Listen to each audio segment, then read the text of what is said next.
விராலிமலையில் தொடர்ந்து பெய்து வரும் மழையால் நெற்பயிர்கள் மூழ்கி பெருமளவு நஷ்டம் ஏற்பட்டுள்ளதாக விவசாயிகள் வேதனை தெரிவித்துள்ளனர். புதுக்கோட்டை மாவட்டம் விராலிமலை மற்றும் அதன் சுற்றுவட்டார பகுதிகளில் கடந்த 5 நாட்களாக தொடர்ந்து மழை பெய்து வருகிறது. இதனால் விராலிமலை அடுத்த ராஜாளிப்பட்டி, கோனார்பட்டி, பாட்னாப்பட்டி உள்ளிட்ட பகுதிகளில் உள்ள 100க்கும் மேற்பட்ட ஏக்கர் விவசாய நிலங்களில் இருந்து நீர் வடிய முடியாத சூழல் ஏற்பட்டுள்ளது. நீரில் மூழ்கிய பயிர்கள் முளைக்க தொடங்கியுள்ளன.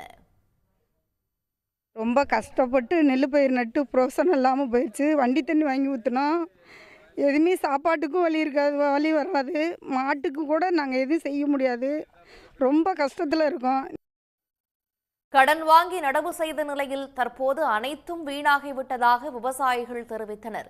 இதுகுறித்து வேளாண் துறை அதிகாரிகள் ஆய்வு நடத்தி நஷ்டத்திற்கு உரிய இழப்பீடு வழங்க வேண்டும் என அவர்கள் கோரிக்கை வைத்துள்ளனர்.